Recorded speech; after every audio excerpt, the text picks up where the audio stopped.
The phone rang 22 times in 1 hour. I know because my daughter counted. She thought it was a game. I was 300 miles from home, sitting on a beach blanket on Tybee Island, watching my son dig a hole to China with a plastic shovel. My mother was calling from a resort parking lot in Hilton Head. My sister was next to her, screaming at a clerk who couldn't give them a room they hadn't paid for. But I didn't know that yet. All I knew was the ocean, the sand under my feet, and the fact that for the first time in 4 years, I'd chosen my kids over my family's expectations. But that phone call, and the 21 that followed, those were just the end. Let me tell you how we got here. Welcome back to Calm Drama Stories. I'm Teresa, 33, a bookkeeper in a small town outside Atlanta. This is the story of how my sister convinced my mother to cut me and my kids from the family vacation, and what happened when they tried to pay for it with money that was already gone. If you've ever been the one who paid for everything and got nothing back, drop a comment. I worked at Dr. Calloway's veterinary clinic on Route 9, just past the Chevron station. Bookkeeper, $47,000 a year. Not glamorous, not terrible. I reconciled invoices, balanced payroll, tracked medication inventory, and made sure the numbers added up, so Dr. Calloway could focus on the animals. I was good at it. Numbers don't lie. Don't borrow money. Don't guilt you at Thanksgiving. My apartment was 12 minutes from the clinic, 14 from Lily's elementary school, and 20 from Jake's preschool if I hit a light on Magnolia. Lily was 8. Jake was 5. Their father left when Jake was 6 months old, and the less said about that, the better. He's not part of this story. Every morning I was up at 5:30, packed 2 lunches, peanut butter and honey for Lily, turkey and cheese for Jake, because he'd gag at the sight of anything with seeds. Drive to school. Drop off. Get to the clinic by 7:45. Pick up from aftercare at 5:15. Home by 5:40. Dinner, bath, books, bed, repeat. I kept a budget spreadsheet with 14 columns. I clipped coupons. I bought gas on Tuesdays because the Shell station ran a 6-cent discount. I put $150 a month into a travel savings account and pretended it didn't exist. I was good with money. Had to be. But being good with money in my family was less of a skill and more of a target. People don't resent you for being broke. They resent you for being careful, for having a savings account when they don't, for saying no when they need a yes. My father understood that. He was the only one who did. 4 years ago, my father sat in a hospital bed at Grady Memorial with tubes in his arms and a kidney that had quit on him. Robert Young, plumber, 40 years of crawling under houses and threading copper pipe. 62 years old and looked 80. His hands were rough as roof shingles. He built half the bathrooms in our county and never once sent a bill late. I was 29. Denise was 34. We stood on opposite sides of his bed like bookends that didn't match. He looked at me, not her. Teresa, I need you to handle things. He meant the finances, the life insurance, Mom's bills, the house, all of it. He pulled a manila envelope from under his pillow. He'd had the nurse bring it from his truck. Inside the life insurance policy, Mom's bank login, a list of monthly bills in his handwriting. Keep the lights on for your mama. That's all I'm asking. I took the envelope. My hands shook. His didn't. Denise watched from the window. She didn't say anything in that room. She waited until we were in the elevator. Her face went the color of old chalk. She stared at the doors. Then she pulled out her phone, typed, and my pocket buzzed. I read it in the parking garage. Dad always liked you better. I sat in my car for 20 minutes after that. I'd expected something like it. The hurt wasn't a surprise. The surprise was that Dad had asked me and not her, and we both knew why. Denise had bounced 3 checks to the electric company in 1 year. She'd borrowed $2,000 from Dad's retirement and never paid it back. He loved her. He just didn't trust her with a checkbook. Dad died 3 months later, a Tuesday in October. Rain so heavy the gutters overflowed at the funeral home. The life insurance paid $85,000. I sat at my kitchen table with a calculator and a legal pad, and did what he asked. Medical debt from the hospital, $31,000. Roof repair on Mom's house where the leak had rotted the bathroom subfloor, $8,000. New water heater, because the old one was held together with duct tape and optimism, $2,400. Remaining balance after everything, $23,600. I put $22,000 in a savings account in Mom's name. Emergency fund, untouchable. The rest covered the funeral flowers and the reception food. Because Denise said she'd handle the catering, and then didn't. After that, I set up a $300 monthly transfer from my checking to Mom's every month. First of the month, like rent, except I was paying my mother's electricity, water, and grocery gap. $1,400 in Social Security only goes so far when your house is paid off, but your prescriptions aren't. Denise contributed nothing. I have my own family to worry about, she said. She had Kyle, a house with a pool, and at least Lexus. Her family seemed worried about plenty. But here's what Denise did have. Leverage. She had Madison and Tyler. And Mom's 2 youngest grandchildren were the currency Denise spent freely. If you keep inviting Teresa on weekends, I won't bring the kids around. She said it like a weather report. Casual, matter of fact. Mom stopped inviting me on weekends. I found out because Lily asked why Grandma only wanted to see her on Wednesdays. Now, I didn't have a good answer. I just adjusted the schedule. Every summer since I was 9 years old, the young family went to the beach. Jackal Island, Georgia. Same stretch of coast. Same rental cabins with the screened porches and the sand that got into everything. Dad would load the cooler at 4 in the morning. Mom would pack enough sunscreen for a small army. Denise and I would fight over the front seat for the first hour, and then fall asleep against opposite windows for the next 3. It was the 1 week a year nobody argued about money. Dad paid for it all. When Dad died, the tradition should have died with him. But I couldn't let it go. Lily loved the tide pools. Jake was born in August, and his first trip was at 10 months old. He ate sand and laughed about it. So I kept it going. I booked the rooms, I organized the grocery run, I packed the car, and I paid. Last summer, 2 rooms at the Ocean Breeze Cottages on Jackal, 4 nights. Total cost, $2,200. I paid $1,800. Denise Venmo'd me $400 2 months late after I asked 3 times. Mom paid nothing. I didn't complain. I told myself it was for the kids. That's what you say when you're subsidizing people who don't say thank you. I had a travel savings account at my credit union. $150 a month auto deposit. By that spring, it had $2,600 in it. I kept it separate from my checking, clean, untouched, earmarked for one thing. That was last summer. This summer, my sister had a different plan.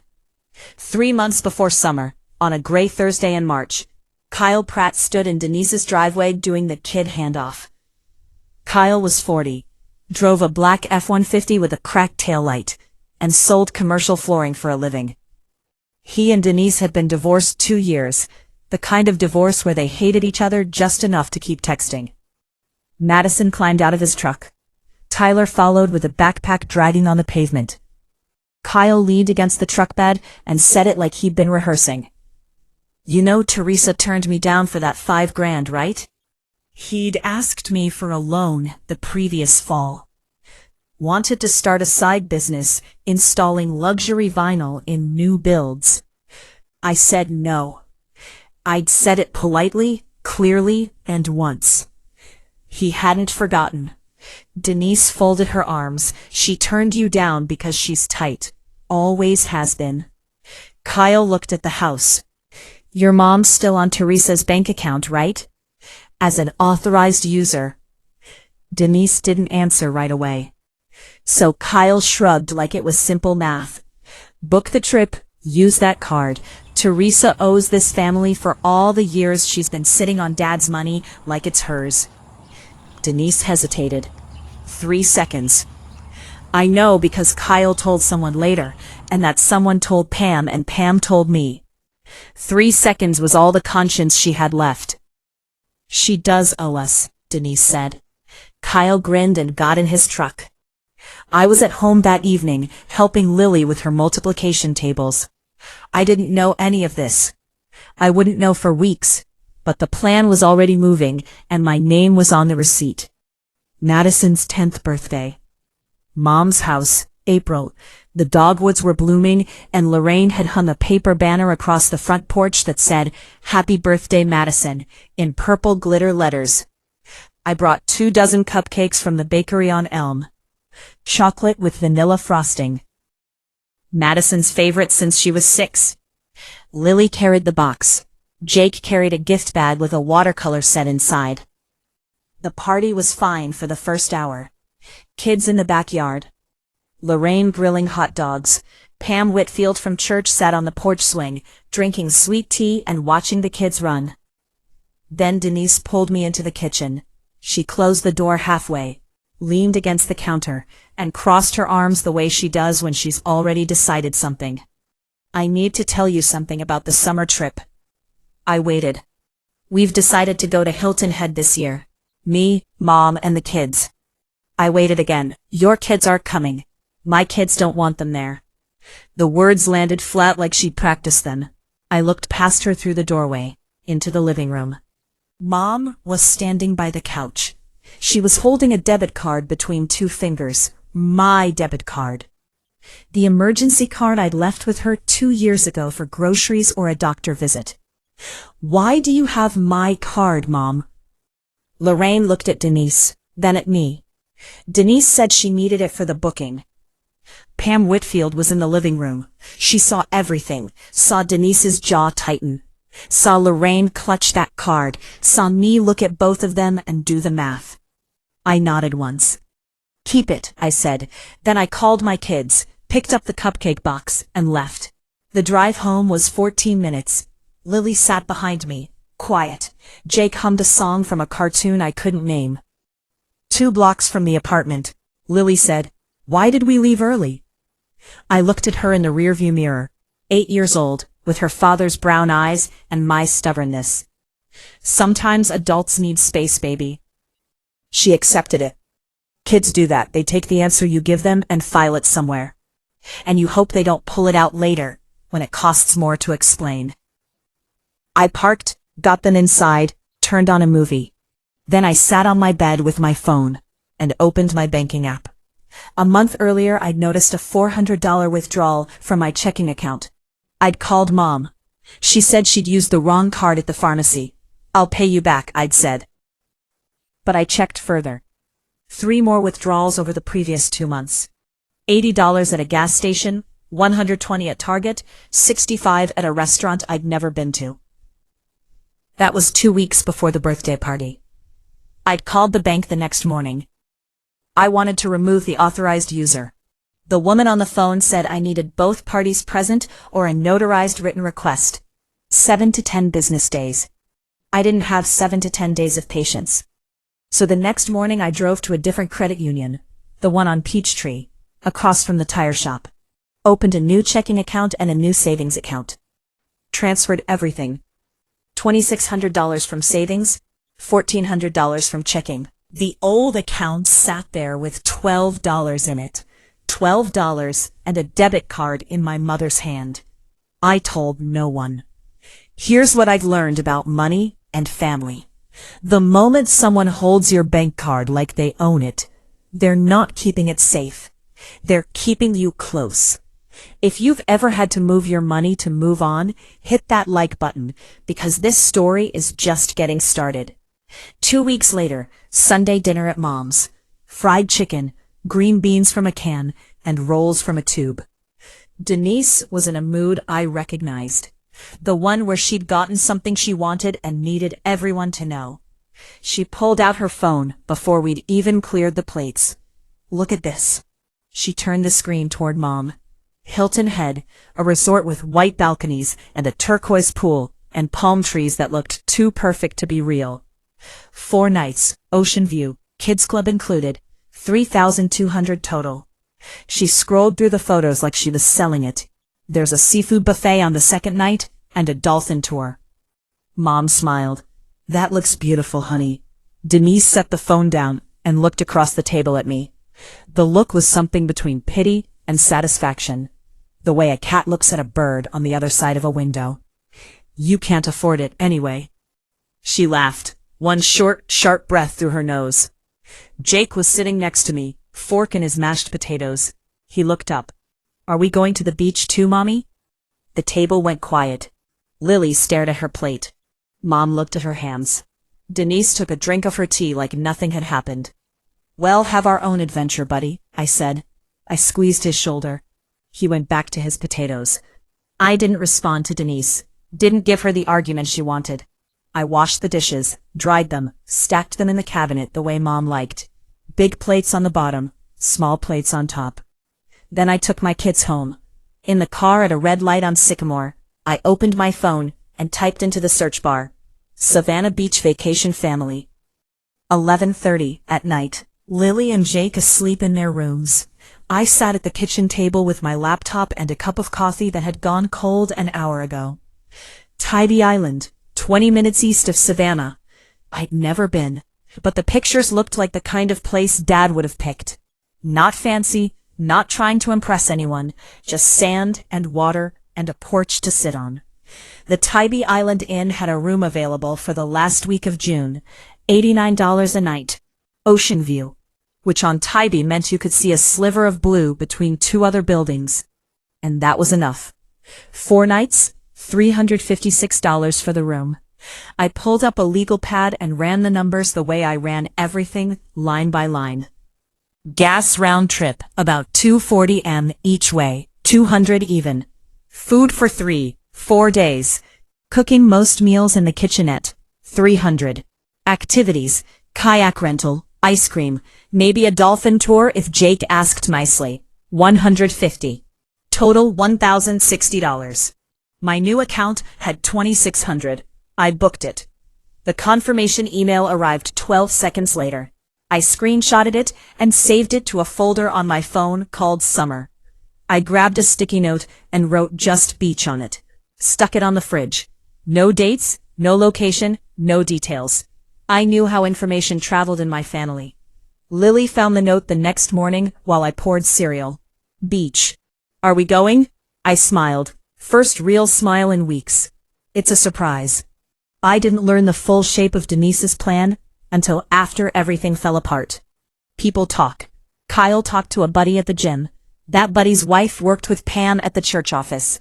And Pam told me, sitting on her porch 2 months later, with lemonade and nothing to gain from lying. Here's what happened behind the curtain. Denise booked the Hilton Head Resort in early April. The oceanfront Palmetto Suites, 2 adjoining rooms. Total cost, $3,200. She put $800 on her own credit card as the deposit. The remaining $2,400 was due 3 days before check-in. She had no plan to pay it herself. Teresa's card will cover the rest, she told Mom over the phone. She owes us for years of not pulling her weight. Lorraine paused. I imagine she paused the way she always does, pressing her lips together, looking at the floor, wanting to object, but not wanting to fight. Are you sure that's right? She asked. Denise's voice was steady. She left the card with you. That's permission enough. It wasn't permission. Leaving an emergency card with your elderly mother in case she needs gas money is not a blank check for a resort vacation. But Denise had already decided what the card meant, and Mom had already decided not to argue. Kyle texted Denise that night. Smart move. She'll never know until it's done. Denise replied with a thumbs up emoji. $2,400 3 days before check-in. Charged to a debit card connected to an account with $12 in it. They didn't know that yet, but I did. May was busy at the clinic. Allergy season meant every dog in the county was scratching itself raw, and Dr. Calloway was booked solid through June. I liked it busy. Busy meant the hours moved. Busy meant I didn't check my phone. I was reconciling a stack of invoices for flea medication when Dr. Calloway leaned against my doorframe. She was 53, silver-haired, and had the calm energy of someone who'd spent 30 years talking people through putting their pets down. "You seem lighter lately," she said. I looked up from the spreadsheet. "Just looking forward to summer." She nodded and went back to exam room 2. Lighter. That was the right word. I felt like I'd set down a suitcase I'd been carrying so long I forgot it was there. At 5:15, I pulled up to the aftercare building. Lily climbed in first. Jake followed, already talking about a caterpillar he'd found on the playground. 3 blocks from home, Lily got quiet. That's how I knew something was wrong. Lily got quiet the way a lake goes still before weather. "Cousin Madison said we can't go on the trip because we're not real family." I stopped at the sign on Oak Street. Held the brake a beat too long. "Who told Madison that?" Lily picked at the strap on her backpack. "Anton." I gripped the steering wheel. 3 seconds, counted them by the tick of the turn signal. "Lily, you are my family. The realest family I know. And we're going on our own trip." Jake's head popped up from the back seat with dolphins. I looked at him in the mirror. "Maybe with dolphins. What Denise told her daughter about mine? That was the line. You cross it and there's no polite way back." That night, after bedtime stories and teeth brushing, and Jake asking for water twice, I sat on the couch with my phone and opened the banking app. The auto transfer to Mom's account stared at me from the recurring payment screen. $300. First of every month for 4 years. That was roughly $14,400. I'd kept Mom's lights on, her prescriptions filled, her groceries stocked, while Denise drove a leased Lexus and told my daughter she wasn't real family. I pressed cancel. A pop-up asked if I was sure. I pressed confirm. My hands were steady. Mom had $1,400 a month in Social Security. She had the $22,000 in savings I'd set up from Dad's insurance. She was fine. Not comfortable the way she'd been with my $300 on top, but fine. Denise lived 10 minutes away. Denise could buy the groceries for once. I wrote an email short. "Mom, I've adjusted my finances. The monthly transfer won't continue. I love you." Sent it at 9:12 p.m. Lorraine called at 9:14. "What am I supposed to do?" Her voice had that pitch, the one between confusion and accusation. "You have savings, Mom, and Denise lives 10 minutes away. Denise has her own expenses.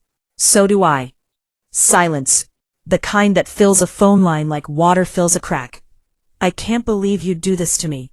"I'm not doing anything to you, Mom. I'm just not doing it for you anymore." She hung up. 20 minutes later, Denise texted, "What did you do?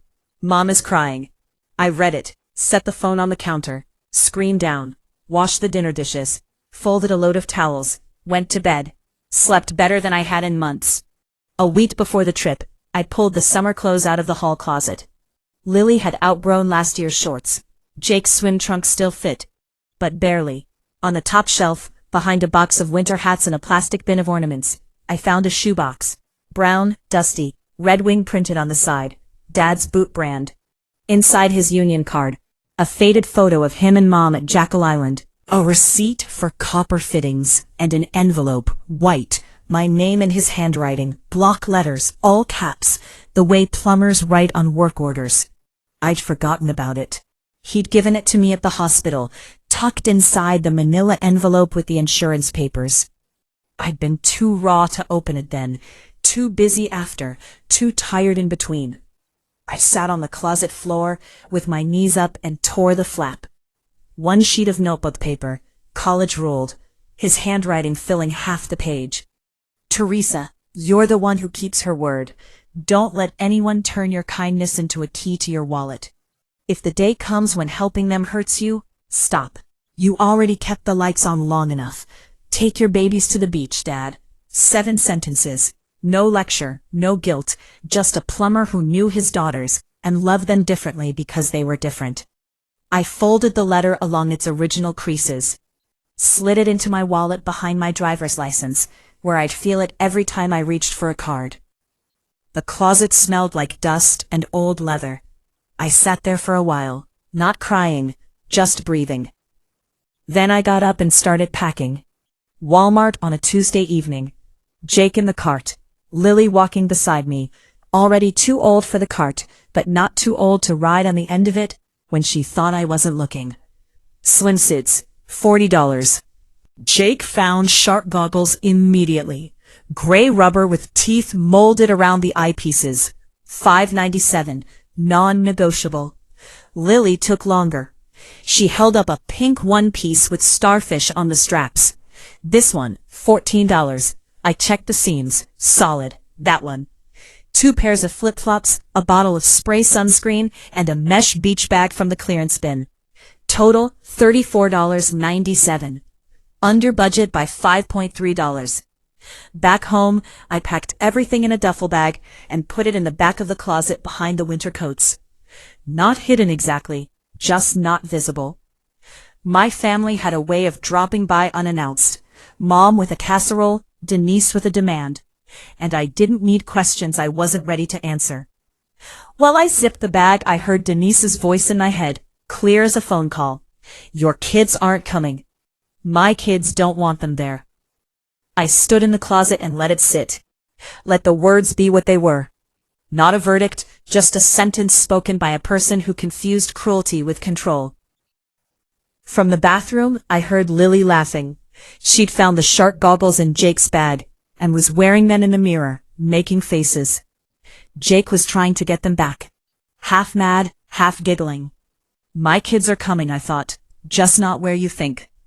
1 week before check-in, the family group text was still active. Me, Denise, and Mom. Denise hadn't bothered to remove me, which was either laziness or something meaner. My phone buzzed during lunch at the clinic. Denise had sent a photo. The resort pool lit up at night, water glowing blue-green like a movie set. Then another, the ocean view from the balcony. Then a screenshot of the seafood restaurant with cloth napkins and prices that started at $28 for an appetizer. Then a message. Mom, I booked the seafood dinner cruise too. $4.80.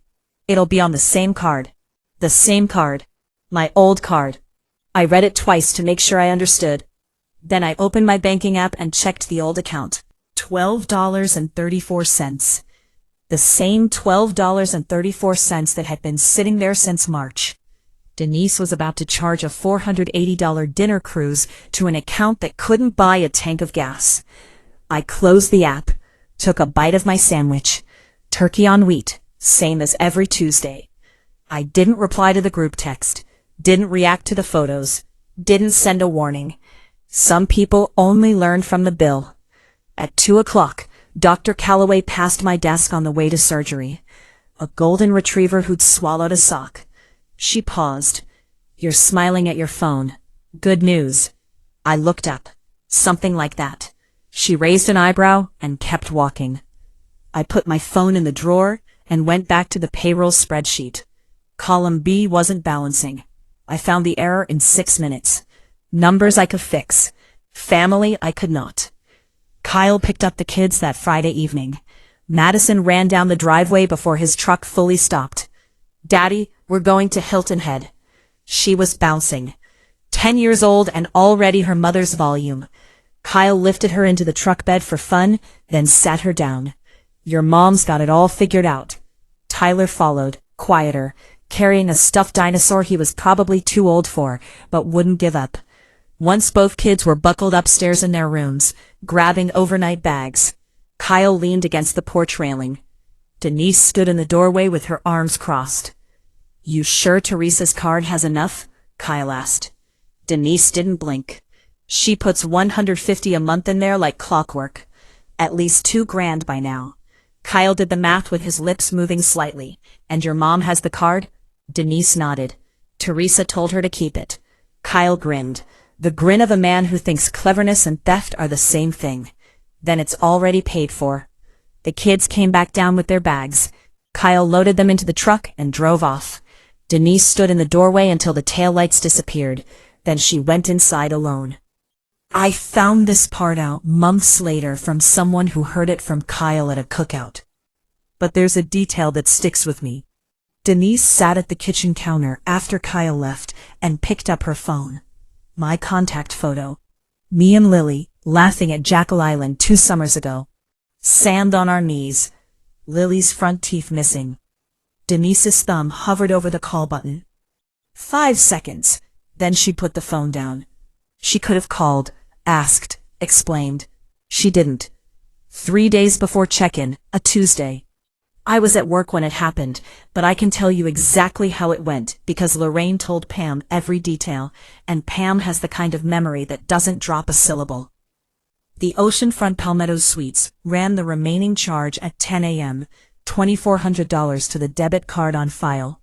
Declined. Insufficient funds. The resort sent an automated email to the address on the reservation. Denise's Gmail. Subject line. Payment declined. Action required. Body. The charge of $2,400 to the card ending in 7741 was declined. Please provide an alternative payment method within 48 hours, or the reservation will be canceled. Please note the $800 deposit is non-refundable. Denise called Mom at 10:16. Teresa's card was declined. Lorraine's voice was confused, the way it gets when something doesn't match the script she was handed. The card is right here in my purse. Try it at an ATM, Denise said. So Lorraine drove to the Wells Fargo on Main Street, parked crooked, walked inside to the ATM, inserted the card, checked the balance. $12.34. She called Denise from the bank lobby. There's only $12. The pause on the other end lasted long enough for Lorraine to check twice. That's impossible, Denise said. She puts money in every month. Well, it's not there now. Lorraine's voice was small. Maybe she moved it. Another pause. Then Denise said, I'm calling her. She did. I was at my desk at the clinic entering a payment for a cat's dental cleaning. I saw the caller ID. I pressed decline. Set the phone face down. Finished the entry. Column balanced on the first try. She spent months planning around my money. Money that wasn't hers to begin with. And now the clock was ticking. 48 hours. If you've ever watched someone try to spend what they didn't earn, you know the feeling. Like and subscribe because what Denise did next, that's the part I didn't see coming. 48 hours. That's what the email said. Denise sat at her kitchen table. I'm picturing it the way Pam described it, though I wasn't there. And opened her credit card app. Limit $3,000. Balance $1,800. Available credit $1,200. She needed $2,400. She was short by half. She called Kyle first. Can you lend me $1,200? Kyle laughed. Not the cruel laugh. The genuinely surprised one. I don't have that kind of cash lying around. Ask your mom. So she asked Mom. Lorraine stared at the wall of her living room, the one with Dad's portrait still hanging above the TV. My savings are for emergencies. Denise's voice went sharp. This is an emergency. It's a vacation, Denise. But Lorraine went to the bank anyway. She withdrew $600 from the account I'd set up for her. The teller asked if she wanted a cashier's check or cash. Cash. She drove it to Denise's house in an envelope. Denise scraped another $600 from her credit card, the last of her available credit. She was now maxed out at $3,000. She sent $1,200 to the resort through the payment portal, but $1,200 wasn't $2,400. She was still short $1,200, and the clock was at 31 hours. She called me again. I was giving Jake a bath. Rubber shark on the edge of the tub. Bubbles up to his chin. My phone lit up on the counter. Denise. I watched it ring. Didn't touch it. It went to voicemail. A text arrived 2 minutes later. I know you moved your money. We need to talk. I read it. Set the phone down. Picked up the shark book from the shelf. Read Jake 3 chapters. He fell asleep at the part about the whale. The next evening, a Wednesday, headlights swept across my living room curtains at 8:40. A car door slammed. I knew before the knock. Denise stood on my welcome mat, in yoga pants and a wrinkled t-shirt. Mascara smudged under one eye. She looked like she hadn't slept. I opened the door, but didn't step back. My body filled the frame. What did you do with the money? She said it the way people ask when they already know the answer, but want you to feel guilty for it. My money? I kept my voice even. It's in my account, just not the one you were planning to steal from. Her chin jerked like I'd flicked her. Steal? Mom is an authorized user. That's not stealing. Then why didn't you ask me? Silence. The porch light buzzed. A moth bounced off it twice. We need that money, Denise said. The kids are counting on it. Your kids, I said, not mine. You made that clear. She shifted weight to her other foot, looked past me into the apartment, like she was calculating whether to push through. Then she tried a different voice, softer, the one she used when she wanted something, and force hadn't worked. I'm sorry about what I said. Can you help for Mom? I let the apology sit in the air like a bad check. You told my daughter she wasn't real family. We're done here. I stepped back, closed the door, turned the deadbolt. The click was loud enough for her to hear. Through the window, I saw her stand on the mat for 10 seconds. She kicked it sideways. The mat, the one Lily had picked out at Target, that said "Welcome" in yellow letters. Then she walked to her car and drove away. 9:15 the next morning, I was at the clinic, sorting a stack of vendor invoices when the office phone rang. The clinic line, not my cell. The number on the display was Mom's landline. You can't ignore a ringing phone at a vet clinic because it might be an emergency about someone's dog. Teresa, can't you just put the money back for the family? I leaned back in my chair. Through the glass partition, I could see Dr. Calloway examining a tabby cat with an ear infection. The cat looked calmer than I felt.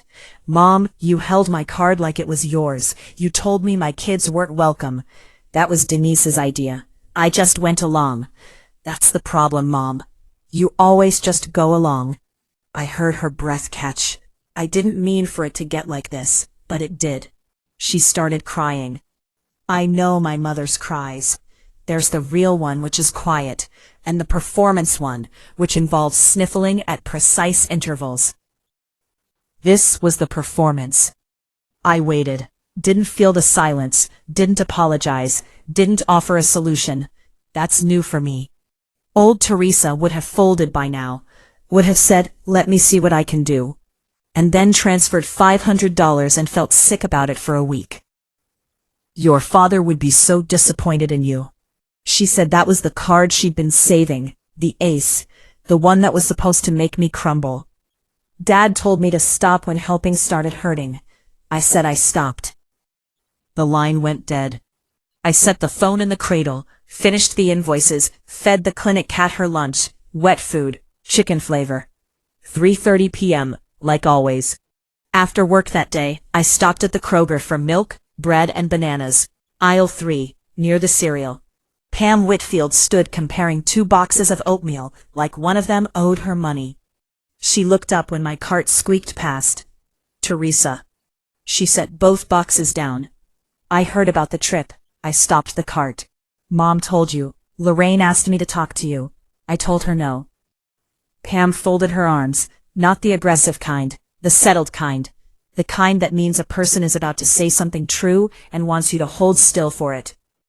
I saw Denise take you to the kitchen. I saw your mother holding that card. Teresa, you don't owe anyone anything. I looked at the cereal boxes, store brand, 2 for $5. I know, I said. Your daddy would say the same. She said it simply. No speech, no grand wisdom. Pam had known my father for 30 years. They'd served on the church building committee together. He'd fixed her bathroom sink twice and wouldn't take money for it. She didn't need to explain what she meant. I nodded. Pam reached over and squeezed my hand, quick, firm, the way you'd squeeze someone's hand to pull them across a ditch. Then she picked up the cheaper oatmeal and put it in her cart. Have a good summer, honey. That was it. No therapy session, no 12-step reconciliation plan. Just a woman in a grocery store who saw what happened and said, so I drove home, parked, sat in the car for a minute with the engine off. Then I went inside and told myself, pack the car tonight, leave tomorrow. 9:00 p.m., Kids asleep. The apartment was quiet, except for the hum of the refrigerator and the drip of the kitchen faucet I kept meaning to fix. I loaded the car in 4 trips. Cooler on the backseat floor, turkey sandwiches in foil, juice boxes, grapes in a Ziploc, string cheese for the road, duffel bags in the trunk, beach towels, the big striped ones from the linen closet, Jake's shark goggles in a plastic bag on top of everything so he could see them first thing. I checked the reservation one more time. Tybee Island in room 6, Ocean View. Check-in 3 p.m. Confirmation number saved in my phone and written on a sticky note in my wallet because I don't trust technology when it matters. I set my alarm for 5 a.m., texted Dr. Calloway taking Friday off as planned. 3 dots. Then, have the best time. You deserve it.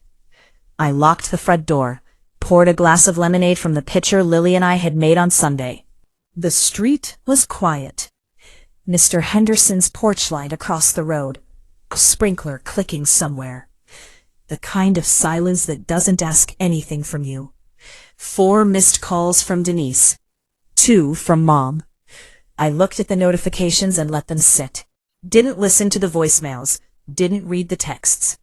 Tomorrow I'd be driving south with my windows down and my kids singing off-key to the radio, and none of those messages would matter.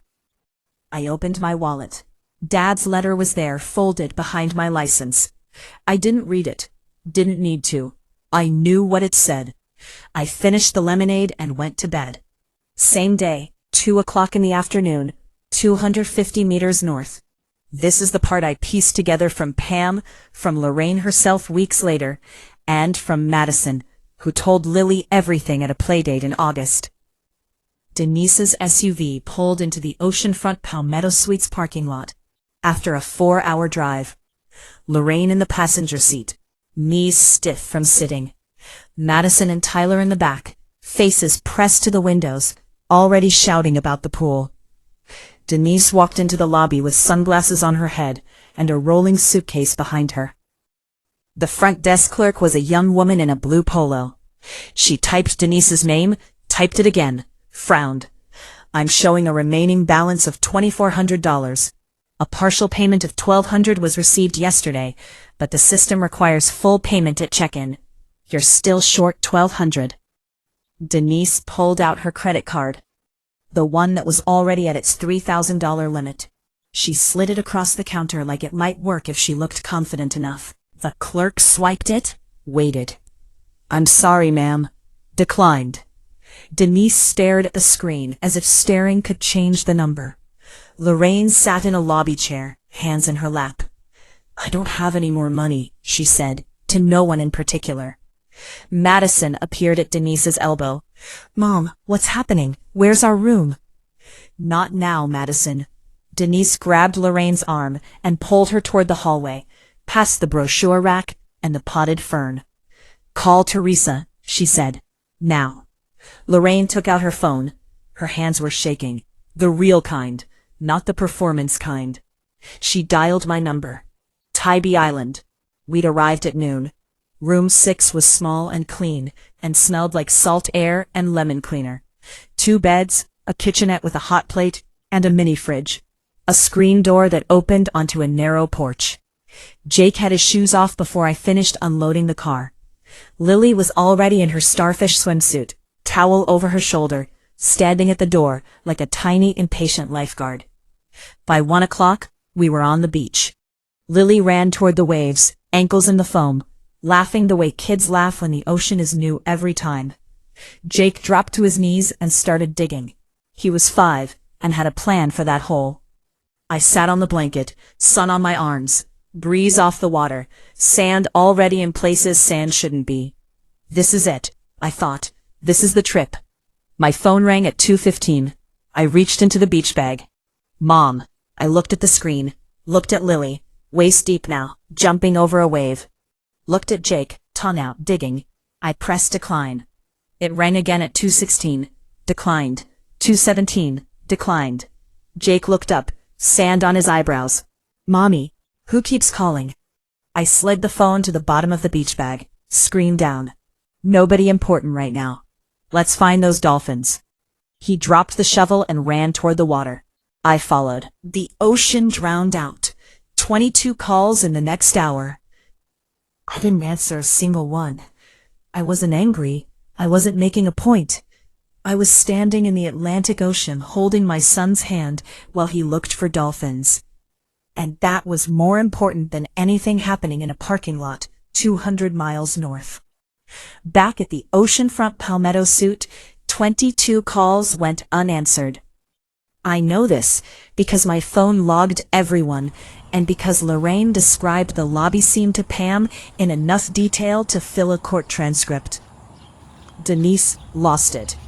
Not the quiet kind of anger, the kind that clears a room. She turned on the front desk clerk like the clerk had personally emptied the bank account.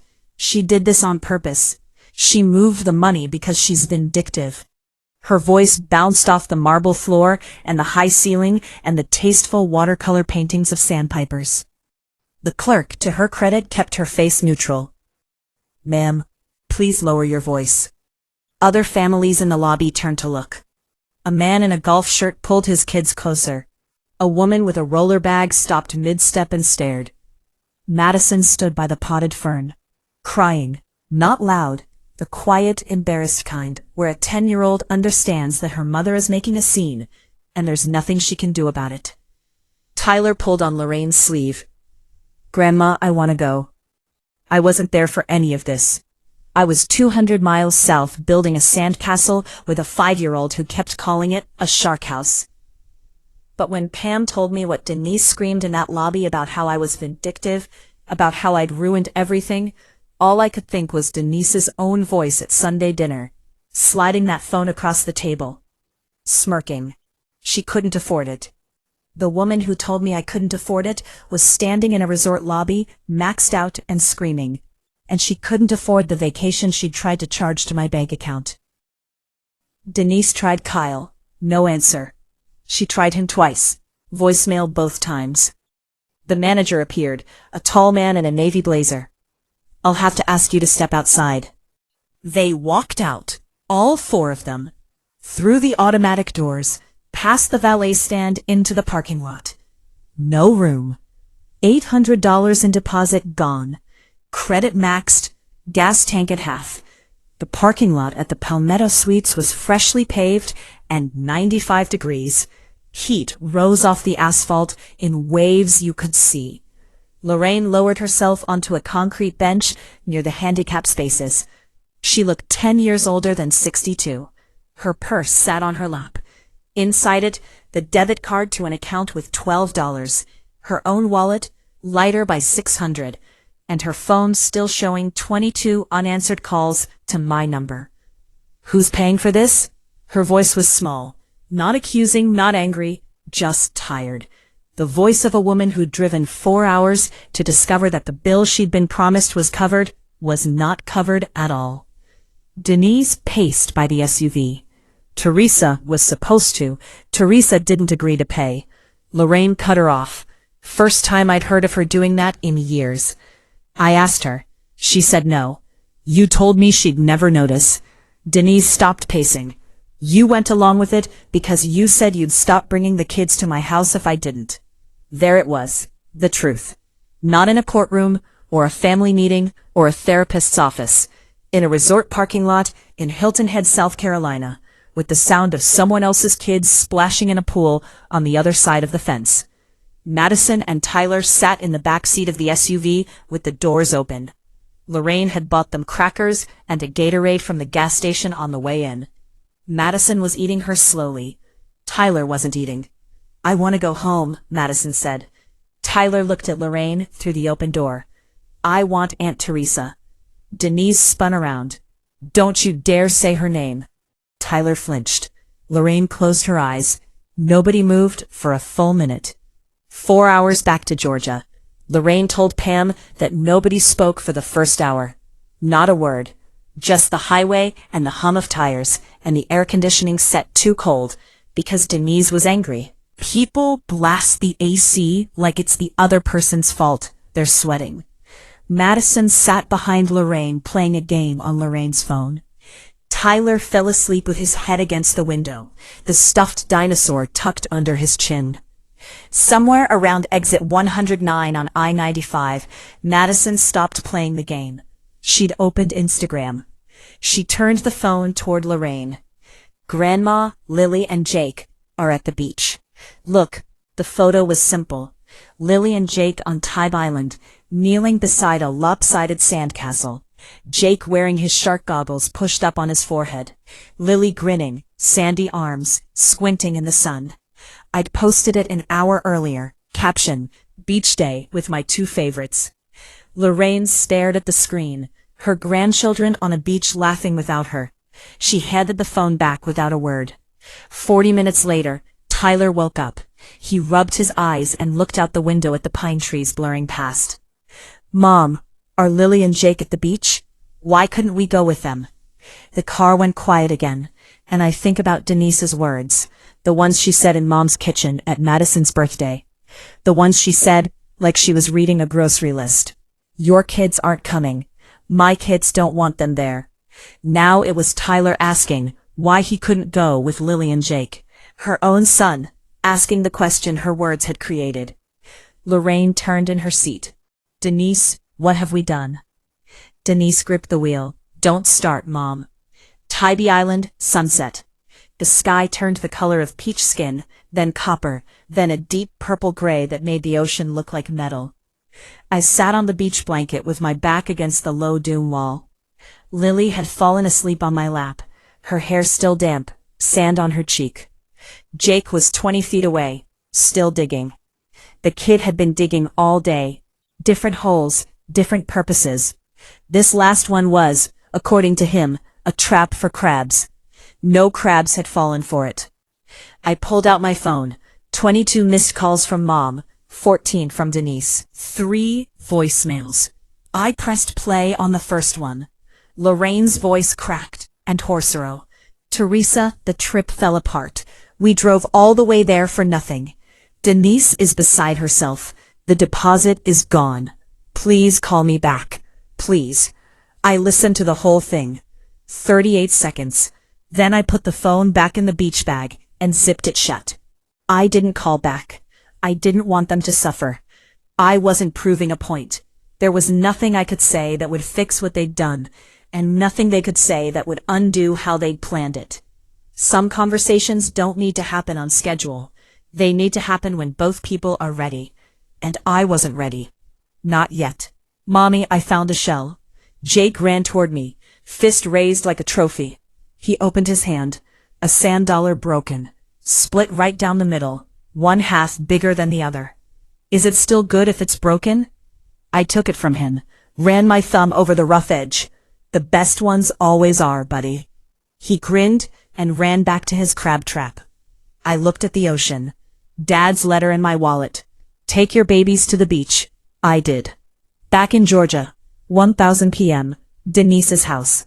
Madison and Tyler in bed, exhausted from a day of driving to nowhere and back. Denise sat at the kitchen counter with a glass of wine she couldn't afford, staring at her phone. She called Kyle. He answered on the 4th ring.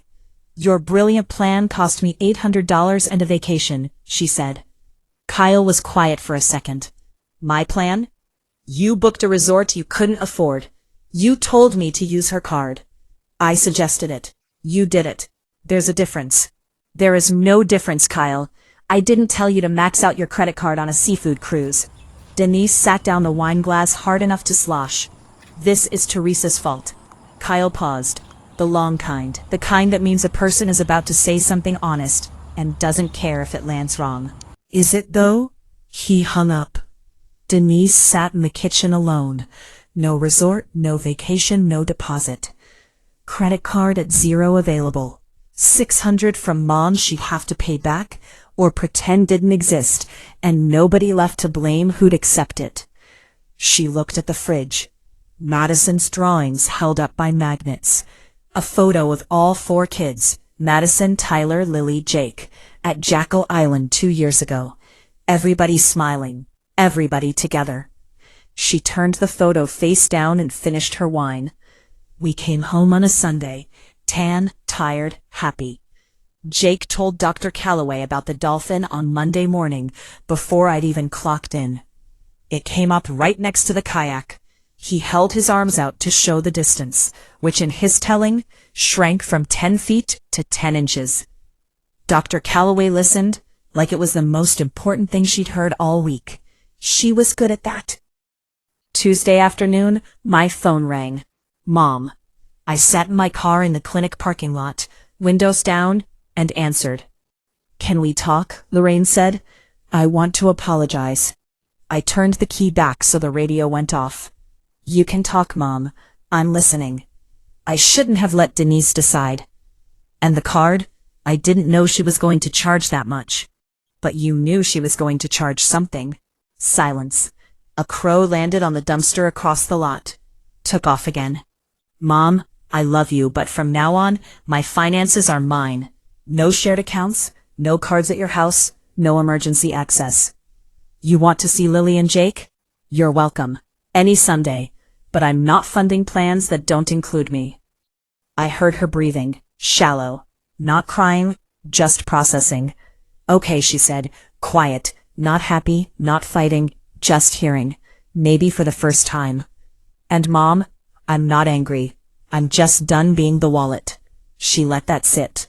I understand, she said. Though I don't think she fully did. But understanding isn't a switch. It's a slow thing, like water wearing a groove in stone. I went back inside, fed the clinic cat, finished the monthly report, picked up my kids at 5:15 like always. Denise didn't call. Not that week, not the next. 2 full weeks of silence, which was its own kind of answer. Lorraine mentioned it on a Wednesday. Denise said she'll never forgive you for ruining the vacation. I was folding laundry with the phone on speaker. Jake was lining up toy cars on the coffee table. She'll have to forgive herself first, I said. Lorraine didn't respond to that. 3 weeks after Hilton Head, the town potluck at the community center, paper plates, folding tables, the smell of pulled pork and coleslaw, and too many casseroles. I walked in with Lily and Jake and a bowl of potato salad. Denise was across the room near the dessert table. We made eye contact. Hers slid away first. She looked at her plate. I got in the food line. That was it. No confrontation, no speech. Life isn't a courtroom. Sometimes you just stand on opposite sides of a room and eat barbecue. Madison broke away from Denise's table and ran up to me. Aunt Teresa, can Lily come play? She was 10, and whatever her mother had told her about real family hadn't stuck the way Denise wanted it to. Of course, sweetie, anytime. Madison grinned and grabbed Lily's hand, and they disappeared toward the playground. Denise watched from across the room, said nothing, left early before the pie was served. I stayed, ate potato salad, talked to Pam about the leak in Dr. Calloway's clinic roof, drove home, gave Jake a bath, read Lily 2 chapters, normal Tuesday. The best kind. If someone needs your bank card to keep you in the family, you are never in the family, you are funding it. And that's where I'll leave it. A letter from a plumber who knew his daughter's worth. 22 unanswered calls, a broken sand dollar that was still good enough. If you've ever moved your money to move on, or said no to someone who thought your kindness was a subscription, share this with someone who needs to hear it. Comment your story, subscribe, and I'll see you in the next one.